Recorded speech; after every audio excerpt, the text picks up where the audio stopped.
This week on Africa Update. Severe drought, prolonged conflict in Somalia displaces a record high of 3.8 million people. DRC Tutsis register to vote on the heavy security. Also on the program, we'll look at how solar power is changing lives in South Africa and Kenya. This is Africa Update, reaching you from Abuja, Nigeria's capital. I am Ayuba Ilya. Thanks for joining.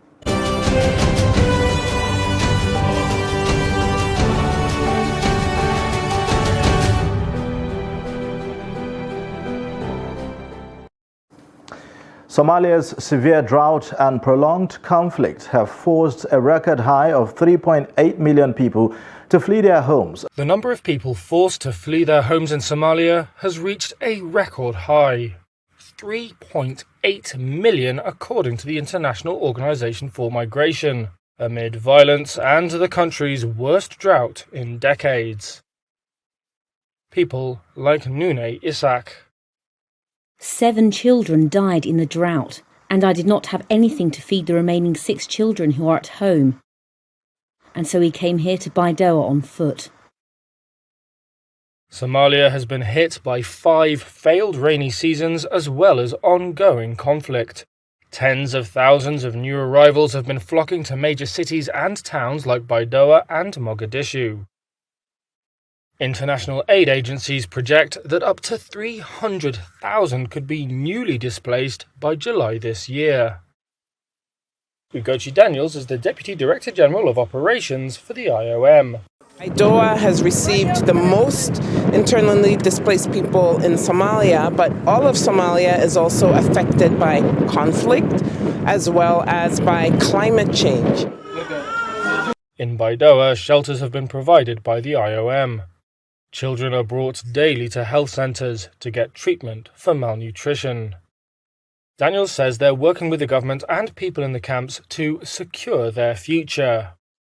That, she says, means providing them with land where they can live safely, a sustainable water supply, and access to livelihoods that are not so impacted by the changing climate. Meanwhile, decades of violence and humanitarian crisis have left many Somalis traumatized, according to a health study by the UN and Somali organizations. Harun Maruf reported from Washington, and Abdul Qadir Zubair in Mogadishu spoke to mental health doctors and patients in the country. They have this report narrated by VOA's Salem Solomon. Abdurrahman Dahir Gutale often brings a family member to this mental health center. He says his relative's health deteriorated and he suddenly turned violent. The family is worried he could possibly harm others and sought help. He lost his appetite, struggled with sleep and started fighting. He became a danger to himself and others. He was stressed and he had difficulties in his life. The fact that Gutale's family sought help is rare in a country where discussing mental health issues is often seen as taboo. Dr. Liban Mohammed Omar, who runs the center, says there are cultural norms that make treatment difficult. In most cases, loved ones speak for the patients through relatives out of respect, but the most difficult hurdle is the perception of the problem. There is stigma. People are too reserved to talk to you honestly about their condition. Therefore, stigma exacerbates the condition. The Gutale family story is not an isolated case. As a result of over 30 years of war, Somalis have wounds both visible and invisible. A first ever epidemiological study on mental health in the country, the study says nearly 77% of the population in Somalia has a mental or psychological disorder, higher than previous studies had suggested. The study by the UN, Somalia's Health Ministry, and the National University found that the prevalence of mental disorders among the young is significantly higher. Interestingly, what we have seen, these young people who are suffering from mental health disorder have also high burden of substance abuse. And this has been scientifically proven that these are correlative. Mali called on the community to reach out for help and treat those suffering with compassion. So there is a lot of work that we need to do at the community level to raise the awareness of the people that these are their sons, these are their daughters, these are their own family members. Lack of awareness also plays a part, Omar says. The majority of patients have little or no knowledge about mental health illnesses. Now, we are increasing our efforts toward creating awareness of mental health. As for the Gutale family, they say their efforts are paying off. We started seeing a change when he received treatment. He slept after a long time and became calm. It allowed for his caretakers to get some breaks, and he's now on his way to recovery. The study, conducted between October 25 and November 15, 2021, also recommended training frontline healthcare workers, increasing awareness, and routine screening for mental disorders at the primary healthcare level. Zambian authorities say recent floods they call the worst witnessed by the southern African nation in half a century have left at least 400,000 people homeless, and nearly 109 hectares of land with crops have been submerged, resulting from the heavy rains that have pushed people into living in makeshift shelters. For more, VOA's Columbus Mavunga speaks to locals and authorities from the capital, Lusaka. While some people in Lusaka, Zambia, have left homes damaged by severe flooding that started about 4 weeks ago, others, including Johan Chikwa, have not. She lives in a home with 19 other family members. She says they have no money to look for alternative accommodations. If you look around, you will see that those who have money have moved and managed to relocate. That's why you find us here. The toilet isn't functional because of the rains. Our kids don't go to school except the older ones. We have to put them on our backs to cross. Our husbands can't do piece jobs because where they used to work is filled with water. So we are asking for any form of help. That worries Mainda Simataya and Lusaka City Councillor, as even clinics have closed. We have some people whose food was food and property were washed away, and they have nothing to live on at the moment. And so for me the pressure is to ensure to say that such families are helped out as quickly as possible. Musebu Sulwe, president of the Zambia Institute of Planners, says Lusaka was built on rock, so drainage is slow, causing floods. He suggested that the city improves drainage to tame floods when there's too much rainfall, as in the 2022-2023 season. We also need to look at the strengthening the development control function in the local authorities so that we can curb illegal developments on paths for where water is passing. Currently, the local authorities are challenged financially to be able to be fully resourced to be able to do this function. The Zambian government says it is working to provide citizens with alternative accommodation and pump water from the affected areas nationwide. Gabriel Polen, coordinator of Zambia's Disaster Management and Mitigation Unit, says the floods left 8 people dead and at least 373,000 homeless. He added that 1.5 million livestock were affected and animal diseases are starting to spread. Within the context of climate change, we understand very, very clearly that this actually makes it very difficult to predict the scale and intensity of devastation that might come from adverse weather conditions. So what is primarily happening there is to encourage people to build more resilient infrastructure away from harm's way, away from natural water flows and so forth, and encouraging people to build on higher ground as opposed to low-lying areas. With more rain predicted, it might be a long time before people like Chikwa can build a new home on higher ground and see her children return to school. Now, thousands remain in camps almost 2 years after a volcanic eruption in the Democratic Republic of Congo forced their displacement. Renewed fighting between the military and rebels has pushed even more people into the camps. VOA's Ruth Omar Esther reports from Munigi. Beatrice Baremero's family is one of 20,000 that lost their homes during the 2021 Nyiragongo volcano eruption. They have been living ever since in the Kayembe displacement camp with hundreds of others. Renewed fighting since November between the Congolese military and March 23 movement rebels pushed hundreds more people into camps, stretching resources and security. Baremero's 17-year-old daughter was on her way to cut wood in January when she was attacked and raped. She is in the hospital. There is nothing to eat. We suffer with this life in the camp. She only eats the food of other sick people. It has been 2 years we are living in this camp, and without any help, we are suffering. The UN says clashes between the Congolese military and rebels in the past year displaced more than 600,000 people in North Kivu province, many ending up in camps like Kayembe near the city of Goma. Authorities gave some of the volcano-displaced people materials to rebuild their homes on top of the lava. But the 600 families left in Kayembe say they have received nothing. First, we want something to eat. Secondly, we want to be taken out of here. The others got tiles, but we got nothing. We also want those tiles to go and rebuild our houses.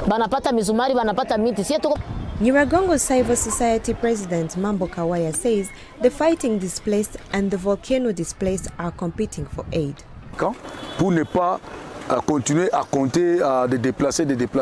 We believe the government should provide tiles to the volcano eruption victims. That way, they can leave the sites they are occupying and make way for the displaced until the areas that are occupied by the enemy come under government control. Congolese authorities in the region did not respond to requests for comments on the volcano-displaced people. Meanwhile, Burundian troops arrived this week in Goma as part of an East African community force that hopes to bring peace to the region. Now, DRC Tutsis lament attack at voter registration centers. A group of DRC Tutsis who lamented voter suppression were guarded by armed police as they registered to vote in the eastern town of Nyangezi in February ahead of the December 20 elections. One newly registered voter at the enrollment center had a bruised face and cradled her wrist after she was allegedly beaten with sticks and rocks by youths on her way to sign up. The Tutsi minority has long faced discrimination in Democratic Republic of Congo due to their ethnic link to Rwanda's Tutsi community. Take a look.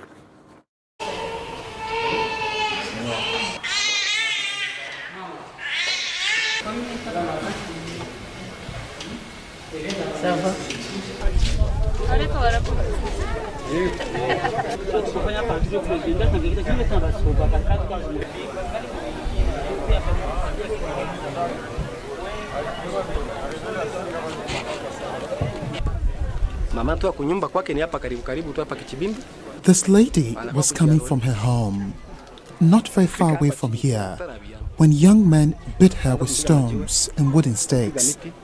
They were trying to stop her registering. Look at her arm. It is broken. Her face is also injured, and her back. They told her to go back home. This other one, they broke into a kiosk and threw stones at her house and promised to burn it down.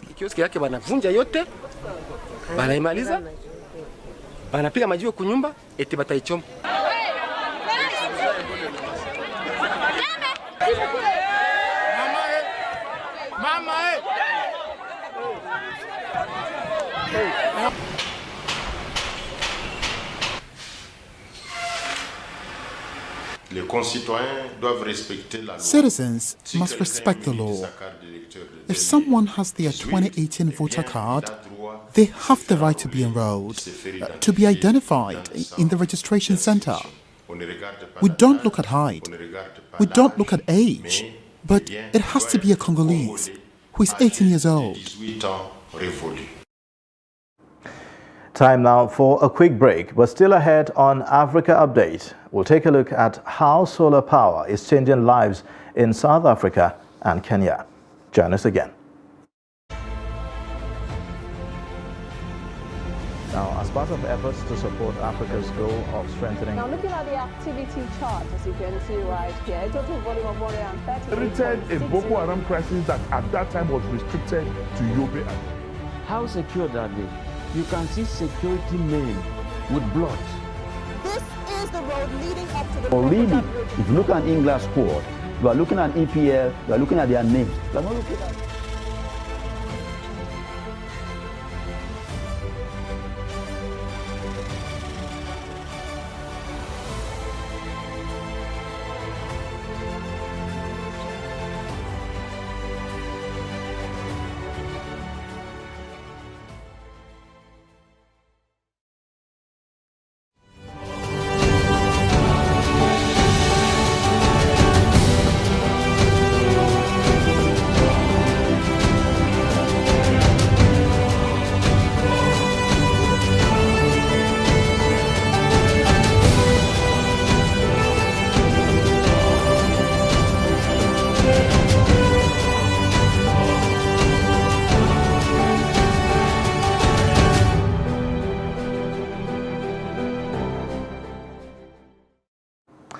Welcome back. You're watching Africa Update on Trust TV, reaching you from Abuja, Nigeria's capital. Now, Ghanaian activists report that recent tax hikes on imported goods are making sanitary pads unaffordable to vulnerable women and girls who are forced to skip school during their period. Activists are calling for the scrapping of tax hikes and for governments to produce locally made biodegradable parts that will help vulnerable women and girls. VOA's Senanu Todd speaks to activists, experts and lawmakers from Ghana's capital, Accra. Ghana's increased taxes on imported goods passed 40% this year, making sanitary pads unaffordable to many school-age girls and women. School officials say females skip classes during their periods, about 40 days per year, to avoid embarrassment when makeshift pads such as clothes leak. The loss of education can hold girls and women back economically, a cycle known as period poverty. We have a lot of girls. Mostly our school has the girls' population more than the boys. And academically, the girls perform more than the boys. So if these menstrual issues will be picking them away from the class, is a major concern. So we need something to be done. The Ghana Girl Guide, a Girl Scout partner, has petitioned the government and parliament since 2019, urging leaders to scrap taxes on sanitary pads. As much as they are giving us excuses with the current situation in the economy and all that, I don't think that is helping us, because the ripple effect of the girl not being able to get the sanitary pad will cause more economic issues for the country if we don't address it as early as we can. Ghana's female lawmakers say there is not enough political will to waive taxes on sanitary pads. We must sustain the pressure. And I've discussed this with many people. You see, I'm inside and working with those outside. There are some things I can do on the inside, but I need people from outside to help me. The Research and Counseling Foundation for African Migrants, RECFAM, has found another way to address the high cost of imported pads. The aid group makes them locally out of biodegradable banana fiber for about half the price for rural schoolgirls and women. But without sponsorship, the increased taxes this year could force them to stop producing. The high cost of materials, especially the imported materials that we have.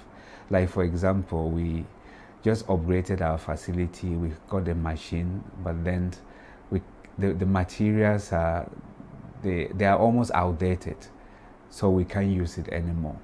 And to import them with the tax increments and all of that, we cannot do anything.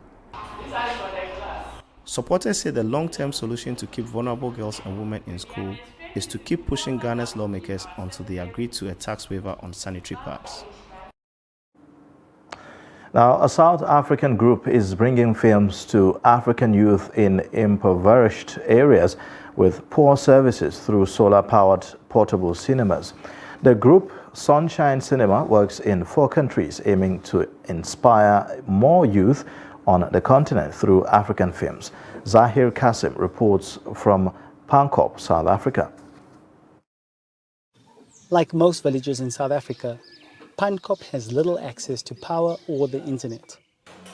Watching a film is a rare treat from aid group Sunshine Cinema, which brings a solar-powered movie projector and speaker to poor remote areas.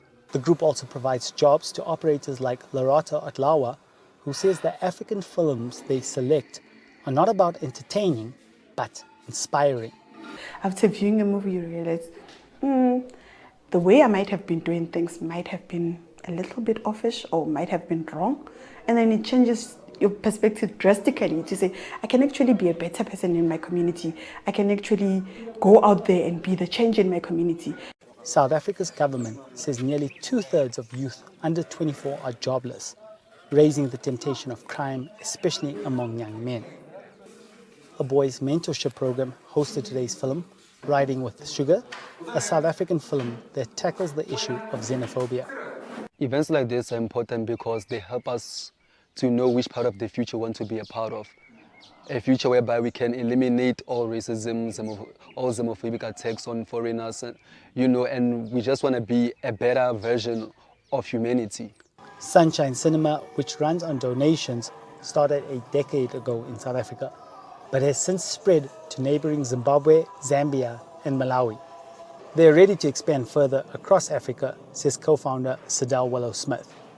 We would love to expand into other African countries. We believe that we have a model that can really work because we are addressing youth unemployment at the same time as working in distribution. The young people that go through our program receive rigorous training in impact facilitation. So they're coming out of this program with a lot of soft skills as well as a lot of skills that can be transferred into the workplace. Sunshine Cinema says their goal is to spark conversations about issues that affect Africans. They also offer an online course for anyone in a developing country with scholarships for those who cannot afford it on how to use media for impact. For remote communities like Pankop, the impact of the solar-powered cinema is to bring hope for a better world. Kenyan rose and carnation producers report that the usage of solar power as a means of fighting climate change. Producers add that the switch to solar power has cut production cost, allowing them to save a minimum of $40,000 per month. For more, VOA's Juma Majanga reports from Nakuru, Kenya. It's a beehive of activity at AgriFlora, Kenya, a flower factory in Nakuru County, the heartland of Kenya's floriculture industry.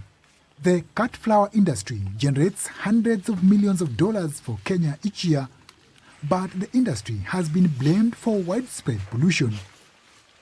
The industry has been under a lot of scrutiny, both locally and internationally, and we've had to deal with a lot of issues of environmental pollution, worker or human rights violations. Environmentalists say industries in Africa have the opportunity to go green. To focus on leveraging clean energy solutions, sun, hydro, geothermal. And when you look at the flower industry, especially in Kenya, it's actually getting into the space of clean energy. Kenya's flower producers say in recent years they have been shifting to solar power for lights and equipment, in part to cut carbon emissions and fight climate change. By embracing solar, we are trying to control the emission of carbon dioxide from what we are doing in the farm. So we've estimated by embracing solar to be cutting down on carbon dioxide emissions by about 52 tons per month. That translates to about 600 tons of carbon dioxide every year. Flower growers say solar power has also cut production costs.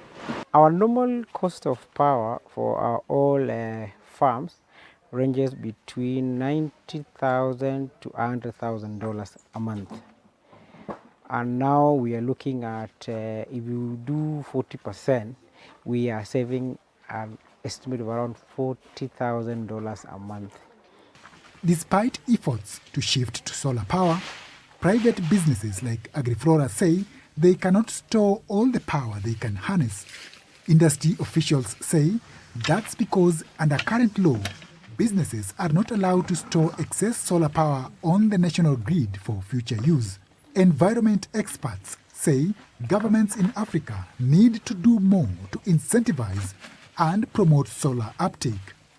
The flower industry that you mentioned, investing in clean energy and specifically solar, and making their full operation 100% solar, needs to see what they're going to gain by moving away from their current operations to clean energy operations. The lower electricity costs from solar power would mean even bigger profits during peak periods like Valentine's Day. Valentine is very important in the flower calendar. It's the time when, of course, it's the time for love, but at the same time it's the time for the growers to really make up for highest sales in the season.